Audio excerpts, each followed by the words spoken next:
Hi everyone, welcome back to my YouTube channel. I hope कि आप सब बहुत अच्छे होंगे। अगर आप लोग मेरे चैनल पर नए हो तो प्लीज़ चैनल को सब्सक्राइब करके वीडियोस को लाइक कर देना। लास्ट पार्ट में हमने देखा था कि विंग को एनिमल केयर सेंटर से कॉल आया था कि लोबो बहुत दिनों से गायब है। उसे बहुत ढूंढा गया लेकिन वो कहीं भी नहीं मिला, इसलिए विंग खुद ही उसे ढूंढने के लिए चला गया था। उसने कॉल करके वांगजी को भी इन्फॉर्म कर दिया था। विंग जब एनिमल केयर सेंटर पहुंचा तो उन लोगों ने विंग को बताया कि लोबो बाकी डॉग्स के साथ खेल रहा था और उसके बाद वो कहीं चला गया। उसे बहुत ढूंढा गया लेकिन वो नहीं मिल रहा है। विंग उनसे कहता है कि वो इस तरीके की लापरवाही कैसे कर सकते हैं। फिर वो खुद ही उसे इधर उधर ढूंढने चला गया। बहुत देर ढूंढने के बाद विंग को दूरी पर एक शेर दिखाई दी तो विंग वहाँ चला गया। उसने देखा कि वहाँ पर बहुत से बच्चे खेल रहे थे। जब विंग उनके पास गया और वो उसे पूछने वाला था कि क्या उन्होंने किसी डॉगी को देखा है, तभी उसकी नज़र वहीं पर गई जहाँ पर उन बच्चों ने लोबो को बांध रखा था। वो पूरा गंदा हो रखा था। ऐसा लग रहा था जैसे इन बच्चों ने उसे बहुत दिन से यहाँ पर रखा हुआ है। विंग उनके पास जाकर कहता है, ये तुम्हें कहाँ से मिला? ये तुम लोग क्या कर रहे हो यहाँ पर? इस पर वो बच्चे कहते हैं, गग्गा ये तो हमें सड़क के आसपास मिला था, हम इसे लेकर यहाँ पर आए हैं। इस पर विंग कहता है, तुम लोगों ने इसे बांध क्यों रखा है? वो जल्दी से उस डॉगी के पास गया और उसे खोलने लगा। एक बच्चा कहता है, गग्गा ये हमारा दोस्त है, हम तो सिर्फ इसके साथ खेल रहे हैं। इस पर विंग कहता है, तुम लोग इसके साथ खेल रहे हो? तुम लोगों ने इसकी हालत देखी है? तुम लोगों ने उसकी क्या हालत कर दी है? तुम लोगों को पता नहीं है कि इस तरीके से एनिमल्स को टॉर्चर नहीं करते हैं। सब लोग जाओ यहाँ से। एक बच्चा कहता है, ये गग्गा कितने गंदे हैं। इस पर विंग कहता है, जा रहे हो कि नहीं? वो सारे बच्चे विंग की तरफ मुंह बनाकर वहाँ से चले गए। विंग लोबो को साफ करते हुए कहता है, तुम ठीक हो? उन शैतान बच्चों ने तुम्हारी क्या हालत कर दी, चलो। वो उसे लेकर वापस आ रहा था, तभी उसे वांगजी का कॉल आ गया। वांगजी ने उससे कहा, विंग तुम कहाँ पर हो? इस पर विंग कहता है, लानसान मुझे लोबो मिल गया है, तुम कहाँ पर हो? इस पर वांगजी कहता है, विंग आई एम सॉरी, मुझे कुछ ज़रूरी काम आ गया था, इसलिए मैं अभी भी घर में हूँ। विंग कहता है, कोई बात नहीं लानसान, तुम आराम से आ जाओ, या तुम नहीं भी आओगे तो भी चलेगा, मुझे लोबो मिल गया है। उसे थोड़ी देर घुमाकर मैं वापस एनिमल केयर सेंटर में छोड़ दूंगा। वैसे तो वो लोग बहुत ज़्यादा लापरवाह हैं, उन्होंने इसका बिल्कुल भी ध्यान नहीं रखा है। वांगजी कहता है, ठीक है, जब मैं वहाँ पर आऊँगा तो उन लोगों से इस बारे में बात करूँगा। विंग वांगजी से बात कर रहा था और साथ में वो लोबो को घुमा भी रहा था। तभी कोई दूर से विंग को देख रहा था। वो कार में बैठ रखा था। तभी उसने सडनली अपनी कार को स्टार्ट किया और बहुत ही स्पीड से वो विंग की तरफ आने लगा। विंग जिसे बिल्कुल भी अंदाज़ा नहीं था कि कुछ ही देर में उसके साथ क्या होने वाला है। वो अभी भी वांगजी के साथ बात किए जा रहा था और लोबो के साथ खेल रहा था। उसके चेहरे पर एक अलग ही स्माइल थी। वांगजी उससे कहता है, विंग क्या बात है, तुम इतना खुश क्यों हो? तो विंग कहता है, लानजान फाइनली जियांगचैंग का मुझसे गुस्सा नहीं है। मैंने तुमसे कहा था ना, वो कुछ टाइम तक गुस्सा रहेगा और उसके बाद वो मान जाएगा। और तुम देख लेना, मैं पेरेंट्स को भी मना लूँगा, वो भी मुझसे ज़्यादा देर गुस्सा नहीं रहेंगे। वांगजी उससे कहता है, विंग तुम्हें अकेले कुछ भी करने की ज़रूरत नहीं है, मैं हूँ ना तुम्हारे साथ, मैं तुम्हारे पेरेंट्स से बात करूँगा। विंग वांगजी से बात करते करते जा रहा था। सडनली उसके सामने से वो कार बहुत ही तेज स्पीड में आई। विंग को संभलने का बिल्कुल मौका नहीं मिला। सडनली उस कार ने विंग को हिट कर दिया। दूसरी तरफ वांगजी को विंग की चीख सुनाई दी और उसका फ़ोन सडनली बंद हो गया। ये सुनकर वांगजी वो कहता है, विंग हेलो। वांगजी के हाथ बहुत ज़्यादा काँप रहे थे। उसने अपना फ़ोन कान से हटाया तो देखा तो विंग का कॉल कट गया था। उसने अपने कांपते हुए हाथों से फिर से विंग का नंबर डायल किया, लेकिन अब विंग का फ़ोन स्विच ऑफ था। वो कहता है, विंग। उसने फिर से विंग का कॉल ट्राई किया लेकिन उसका फ़ोन फिर से नहीं लगा। वांगजी बहुत ज़्यादा डर गया था। वो जल्दी से अपने घर से बाहर भागा। उसने कार की आवाज़ सुन ली थी। उसे कहीं ना कहीं पता चल गया था कि विंग के साथ कुछ तो हो गया है। वांग जी जितनी जल्दी हो सके उतनी जल्दी एनिमल केयर सेंटर की तरफ भागा और वहाँ पहुँचकर उसने देखा तो वहाँ पर कोई भी नहीं था। वो अंदर गया, वो अंदर जाकर कहता है यहाँ पर कोई है। तभी वहाँ पर एक लड़का आया। वो कहता है कि विंग यहाँ पर आया है क्या? क्या वो लोगों को लेकर वापस आ गया? इस पर वो लड़का कहता है वे वुशियन आया तो था लेकिन अभी तक वो वापस नहीं आया है। इसके बाद वांग जी विंग को ढूंढने के लिए चला गया। तभी उसने देखा कि एक जगह पर बहुत ज़्यादा भीड़ इकट्ठा हो रखी थी। ऐसा लग रहा था जैसे वहाँ पर कुछ हुआ है। लोग आपस में बातें कर रहे थे। वांग जी बहुत ज़्यादा डर गया था। वो दूसरों की बातें सुनने की कोशिश कर रहा था कि यहाँ पर क्या हुआ है। तभी उसने देखा कि वहाँ पर बहुत सी पुलिस कार भी खड़ी थी। वहाँ पर एक शॉपकीपर लोगों को बता रहा था बहुत ही बड़ा एक्सीडेंट था। वो कोई छोटा बच्चा था, 18-19 साल का रहा होगा। उस कार की स्पीड इतनी तेज़ थी कि मुझे तो समझ ही नहीं आया कि क्या हुआ। वांग जी घबराते हुए उस शॉपकीपर के पास गया। उसका गला पूरी तरीके से सूख रखा था। वो कुछ बोलने की हालत में नहीं था लेकिन फिर भी उसने कहा आप किसकी बात कर रहे हैं? यहाँ पर क्या हुआ है? वो शॉपकीपर उससे कहता है यहाँ पर अभी अभी एक एक्सीडेंट हुआ है। वो लड़का तुम्हारी ही एज का था, उसके साथ एक डॉग भी था। सडनली एक कार आई और उसे हिट करके चली गई। उस कार की स्पीड इतनी तेज़ थी कि कोई कुछ समझ ही नहीं पाया। ये सब कुछ सुनकर वांग जी के हाथ पैर पूरी तरीके से सुन्न हो गए थे। वो अपने मन में सोच रहा था नहीं, ये विंग नहीं हो सकता, वो विंग नहीं था। वहाँ पर कुछ डिटेक्टिव थे जो सीन को इधर उधर देख रहे थे। तभी एक कहता है लगता है ये उस लड़के का सेल फोन है। वांग जी ने उस तरफ देखा तो उसने विंग के फ़ोन को पहचान लिया था। वो दौड़कर उस डिटेक्टिव के पास गया और उसने उस फ़ोन को उसके हाथ से छीन लिया।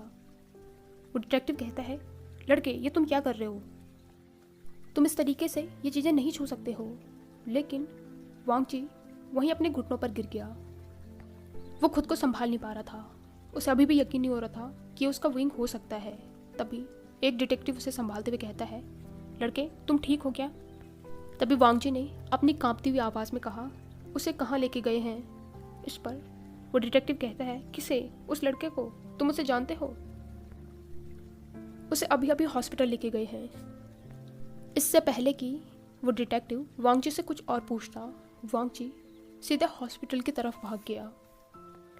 वांग जी जा तो रहा था लेकिन अपने मन में वो बस यही प्रे कर रहा था कि वो उसका विंग ना हो, ये सिर्फ एक कोइंसिडेंट हो।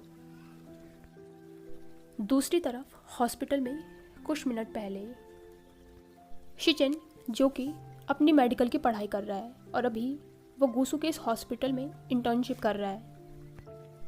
वो अपने दोस्तों के साथ ऐसे ही बातें कर रहा था। तभी उनके पास उनकी ही एक दोस्त दौड़ कर आई। वो कहती है तुम लोगों को पता है अभी अभी स्ट्रीट नंबर 8 पर एक बहुत बड़ा एक्सीडेंट हुआ है। सब लोगों ने उसकी तरफ देखा। वो कहती है अभी अभी इन्फॉर्मेशन आई है, ये कोई हिट एंड रन का केस था। हॉस्पिटल ने एम्बुलेंस भेज दी है, शायद वो आने ही वाले होंगे। तभी उन लोगों को एम्बुलेंस के सायरन की आवाज़ आई। वो लड़की कहती है तुम बाकी लोग अपना काम करो, शिचेन तुम मेरे साथ आओ। शिचेन उस लड़की के साथ बाहर चला गया। कुछ लोग स्ट्रेचर पर उस लड़के को लेकर आ रहे थे जिसका एक्सीडेंट हुआ था। जैसे ही शिचेन की नज़र उस लड़के पर गई, उसका पूरा शरीर ठंडा हो गया। शॉक में उसकी आंखें बड़ी बड़ी हो गई थी और वो वहीं पर रुक गया। वो लड़की उससे कहती है शिचेन क्या हुआ? शिचेन ने खुद को संभाला और वो फिर से उस स्ट्रेचर के पास चला गया। वो फिर से उस लड़के को ढंग से देखकर कहता है एमा, ये वो लड़की एमा कहती है शिचेन तुम इसे जानते हो? तभी वो कहती है ओ गॉड, इसका तो बहुत ज़्यादा खून बह गया है। वहाँ पर मेन डॉक्टर आ गई। वो कहती है इसका तो बहुत ज़्यादा खून बह गया है, इसकी तो सर्जरी करनी पड़ेगी, इसे जल्दी से ऑपरेशन थिएटर में लेके आओ। शिचेन को उन डॉक्टर को असिस्ट करना था लेकिन जैसे अभी शिचेन की हालत हो गई थी, एमा ने उसे बाहर ही रुकने को कहा। बाहर शिचेन को समझ नहीं आ रहा था कि जो उसने अभी देखा क्या वो सच था या फिर वो सिर्फ हेल्यूसिनेशन कर रहा था। क्या वो सच में विंग था?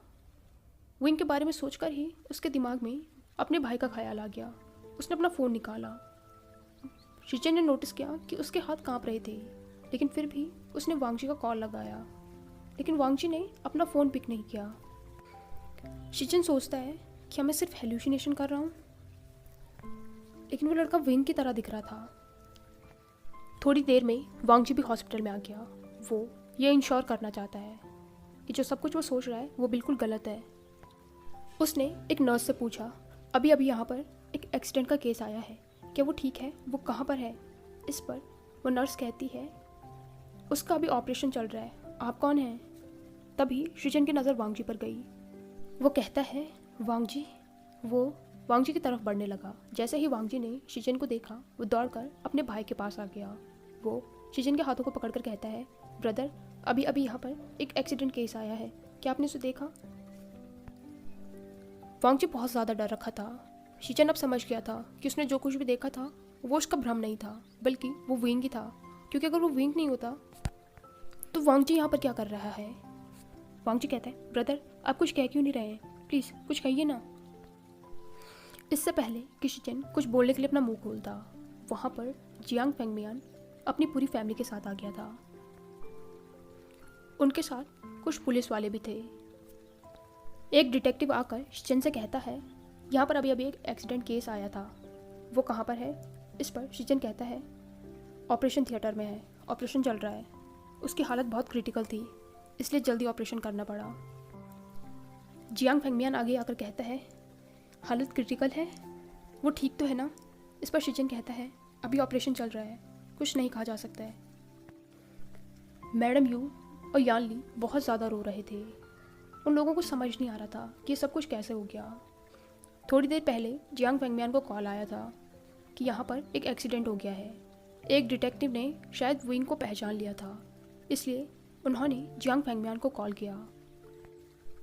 वांगजी अपने भाई को देखकर कहता है, ब्रदर, क्या वो विंग है? मुझे उसे देखना है।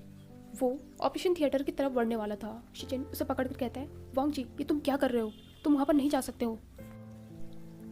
वांगजी खुद को छुड़ाने की कोशिश कर रहा था। वो कहता है, ब्रदर, मुझे उससे मिलना है, वो मुझसे बात कर रहा था, उसने कहा था कि वो मुझसे मिलेगा। ब्रदर प्लीज़ मुझे छोड़िए। शिचन ने उसे टाइटली पकड़ लिया था। वो कहता है, वांगजी, मेरी बात सुनो, विंग ठीक हो जाएगा। उसने टाइटली वांगजी को हक किया। वो कहता है, वांगजी, विंग ठीक हो जाएगा। वांगजी बहुत ज़्यादा रो रहा था। उसके आंखों से आंसू रुक ही नहीं रहे थे। उसने टाइटली अपने भाई को हक कर लिया। वो कहता है, ब्रदर, ये सब कुछ मेरी गलती है, वो मुझसे बात कर रहा था। यहाँ जंगशा और जियांग फेंगमियान बहुत ज़्यादा परेशान थे। मैडम यू और यानली की हालत बहुत ज़्यादा ख़राब थी। वो दोनों बहुत ही ज़्यादा रो रहे थे। तभी ऑपरेशन थिएटर की लाइट बंद हुई और डॉक्टर बाहर आई। जियांग फेंगमियान उसके पास जाकर कहते हैं, डॉक्टर, वो मेरा बेटा है, वो कैसा है? डॉक्टर उसे कहते हैं, देखिए मिस्टर जियांग, हमने अपनी तरफ से पूरी कोशिश की है, लेकिन आपके बेटे की हालत बहुत ज़्यादा ख़राब है। एक्सीडेंट बहुत ज़्यादा सीवियर था, उसे बहुत ज़्यादा चोट आई है, उसका बहुत ज़्यादा खून भी बह गया था। वो सब लोग बहुत ज़्यादा डर गए थे। मैडम ये कहती है, मेरा बेटा कैसा है? इस पर वो डॉक्टर कहती है, देखिए, हमें इमरजेंसी में उसकी सर्जरी करनी पड़ी, जितना हमसे हो सकता था हमने किया, लेकिन आपका बेटा अभी कोमा में है। हमें लगता है उसके ब्रेन पर ज़्यादा चोटें आई हैं। हमने सर्जरी कर दी है, उसकी जान तो बच गई है, लेकिन हमें नहीं पता कि वो कब तक होश में आएगा। ये सब कुछ सुनकर मैडम यू अपने घुटनों पर बैठ गई। वो बहुत ज़्यादा रो रही थी। जियांग फेंगमियान उन्हें संभालते हुए कहते हैं, यू, संभालो खुद को, हमारे बेटे को कुछ नहीं होगा। उन्होंने मैडम यू को उठाने की कोशिश की और उन्हें पास की ही चेयर पर बिठाया। जंगशा और यानली अपनी मदर को संभालने की कोशिश कर रहे थे। तभी वहाँ पर एक डिटेक्टिव आ गया। वो जियांग फेंगमियान से कहता है, सर, आपसे कुछ बात करनी है। जियांग फेंगमियान उसके साथ था। वो कहता है, सर, हमने उस इलाके की सारी सीसीटीवी फुटेज देखी है, हमारा शक बिल्कुल सही निकला। जिस कार से आपके बेटे को टक्कर लगी है वो वेंस की है। शायद वेन रूहान के किसी साथी ने आपसे रिवेंज लेने के लिए ये सब कुछ किया है। हम लोग उन लोगों की तलाश कर रहे हैं जो उस कार में थे, हम जल्दी उन्हें पकड़ लेंगे। ये सब कुछ सुनकर जियांग फैंगमियान ने अपना माथा पकड़ लिया था। वो कहता है ये सब कुछ मेरी गलती है। इस पर मैडम यू कहती हैं, मैंने आपसे कहा था कि वो लोग कितने ख़तरनाक हैं। आप मेरे बच्चों को मुसीबत में डाल देंगे। देखिए उन लोगों ने क्या किया। मैंने आपको कितनी बार कहा था कि वो मेरे बच्चों के लिए खतरा बन सकते हैं। आपने प्रॉमिस किया था कि मेरे बच्चों को कुछ भी नहीं होगा, और ये देखिए ये सब कुछ क्या हो गया। जंगशा अपनी मदर को संभालते हुए कहता है, माँ प्लीज़, हमारे वीन को कुछ भी नहीं होगा। शिचिन वांगजी को संभालने की कोशिश कर रहा था, जो अभी भी बहुत ज़्यादा रो रहा था। वो विंग को देखने की जिद कर रहा था, लेकिन शिचिन ने उसे रोक के रखा। वो कहता है, ब्रदर प्लीज़ एक बार मुझे उसे देखने दीजिए। लेकिन शिचिन उससे कहता है, वांगजी मुझे नहीं लगता कि तुम्हें विंग को इस हालत में देखना चाहिए। वांगजी कहता है, ये सब कुछ मेरी गलती है। इस पर शिचिन कहता है, वांगजी तुम खुद को क्यों ब्लेम कर रहे हो, इसमें तुम्हारी कोई भी गलती नहीं थी। वो लोग पूरी रात हॉस्पिटल में ही बैठे रहे। शिचिन वांगजी को घर ले जाने की कोशिश कर रहा था, लेकिन वांगजी बिल्कुल भी अपनी जगह से नहीं हिला। वो बिल्कुल भी विंग को छोड़कर नहीं जाना चाहता था। विंग के पेरेंट्स भी वहीं पर थे। वो लोग भी बहुत ज़्यादा परेशान थे। उन्हें भी नहीं पता कि अब विंग कब तक ठीक होगा, उसे कब तक होश आएगा। शिचिन ने वांगजी को बहुत ज़्यादा समझाया, तब जाकर कहीं वो शिचिन के साथ घर जाने को तैयार हुआ। शिचिन ने उससे कहा कि कल वो विंग से मिलने आएंगे। घर पहुंचकर उन दोनों ने देखा कि उनके अंकल हॉल में उनका वेट कर रहे थे। वांगजी बिल्कुल डेवस्टेटेड हो चुका था। तभी उसके अंकल कहते हैं, शिचिन, वांगजी तुम लोग कहाँ पर थे और तुम लोग अपना फ़ोन क्यों नहीं उठा रहे हो? तुम लोगों को पता भी है मैं कितना ज़्यादा परेशान हो गया था। शिचिन कहता है, अंकल हॉस्पिटल में कुछ इमरजेंसी आ गई थी। लेनचिरन वांगजी को देखकर कहता है, इससे क्या हुआ है? शिचिन ने कुछ भी नहीं कहा। वो कहता है, वांगजी तुम अपने कमरे में जाओ, मैं तुम्हारे लिए वहीं पर खाना लेकर आता हूँ। लेकिन तभी लेनचिरन उसके सामने आ गए। वो उसे देखकर कहते हैं, क्या हुआ है तुम्हें? वांगजी जो कि बिल्कुल भी अभी अपने सेंसेस में नहीं था, उसने तो कुछ नहीं कहा। लेकिन शिचिन कहता है, अंकल प्लीज़, अभी वांगजी बिल्कुल भी ठीक नहीं है, आप उसे परेशान मत कीजिए। इस पर लेनचिरन कहता है, परेशान ना करो, मैं उसे परेशान कर रहा हूँ। मैं उसे पूछ रहा हूँ कि उसे क्या हुआ है, और वैसे भी आज पूरे दिन ये घर पर नहीं था। शिचिन कहता है, अंकल आप सिचुएशन को समझ नहीं रहे हैं। विंग का एक्सीडेंट हो गया है, वो हॉस्पिटल में था। लेनचिरन कहता है, कौन? वे वुशियान, वो लड़का जो उसके साथ है? शिचिन ने नोट किया तो लेनचिरन कहता है, एक्सीडेंट कैसे हो गया? मुझसे ये मत कहना कि वो कुछ कर रहा था, ज़रूर उसकी ही गलती रही होगी, वो है ही इतना शैतान। अपने अंकल की ऐसी बातें सुनकर वांगजी को तो बहुत ज़्यादा गुस्सा आ गया था। उसने गुस्से में अपने अंकल की तरफ देखा। तभी शिचिन कहता है, अंकल आपको इस तरीके की बातें नहीं करनी चाहिए। तभी उसके अंकल कहते हैं, किस तरीके की बातें नहीं करनी चाहिए? मैं बिल्कुल सच कह रहा हूँ, उस लड़के की हरकतें ही ऐसी है, उसके साथ जो कुछ भी हुआ है वो उसकी ही गलती होगी। वांगजी कहता है, अंकल बहुत हो गया है, मैं कुछ नहीं बोल रहा हूँ, इसका मतलब ये नहीं है कि आप मेरी विंग के बारे में कुछ भी बोलेंगे। उसका अंकल कहता है, वांगजी तुम्हारा दिमाग ख़राब हो गया है, आपको तो खुशी ही हो रही होगी ना कि विंग की जो भी हालत है वो सही है, क्योंकि आपकी आंखों में तो वो वैसे भी कांटे की तरह चुभता था, आपको तो उसकी क्या ही परवाह होगी। लेनचिरन कहता है, मैं उसकी परवाह क्यों करूं? और वैसे भी तुम ये जिस तरीके से मुझसे बात कर रहे हो, यही तो उसने तुम्हें सिखाया है। और सच कहूँ तो मुझे तो इस बात की खुशी होगी कि वो चाहे जैसे भी हो लेकिन तुमसे दूर रहे। अब वांगजी के पास इतना पेशेंस नहीं था कि वो अपने अंकल की इस तरीके की बकवास सुने। उसने अपने अंकल से कहा, अंकल बहुत हो गया है, आपको समझ में भी आ रहा है आप क्या कह रहे हैं? मेरा विंग वहाँ ज़िंदगी और मौत के बीच में है और आप यहाँ पर इस तरीके की बकवास कर रहे हैं। याद रखिएगा, अगर मेरे विंग को कुछ भी हुआ तो मैं किसी को भी नहीं छोड़ूंगा। वो अपने कमरे में जाने वाला था, तभी लेनचिरन कहता है, तुम्हारा मतलब क्या है किसी को भी नहीं छोड़ोगे? तुम्हारा मतलब है कि उस लड़के की जो हालत है वो हम लोगों की वजह से है। वांगजी कुछ कहने वाला था, लेकिन तभी शिचिन उसे रोककर कहता है, वांगजी तुम अपने कमरे में जाओ, तुम अंकल की बातें मत सुनो। इसके बाद वांग जी अपने कमरे में चला गया। शीजिन अपने अंकल की तरफ मुड़कर कहता है, अंकल आप इतने इनसेंसिटिव कैसे हो सकते हैं? आप उसकी हालत देख रहे हैं। इस समय उसे कंसोल करने के बजाय आप उसे इरिटेट कर रहे हैं। वो इस तरीके की बातें नहीं करेगा तो फिर क्या करेगा? इस पर लेंचरेन उससे कहते हैं, तुम मुझसे बात मत करो, ये सब कुछ तुम्हारी गलती है, तुमने उसे सिर पर चढ़ा रखा है। इसके बाद लेंचरेन भी गुस्से में वहाँ से चला गया। शीजिन अपना हेड शेक करके कहता है, आप कभी नहीं समझ सकते हैं। हाय एवरीवन, आई होप कि आपको आज का पार्ट पसंद आया हो। अगर आपको ये वीडियो पसंद आई हो तो इसे लाइक, कमेंट, शेयर और चैनल को पक्का से सब्सक्राइब कीजिए। Thank you.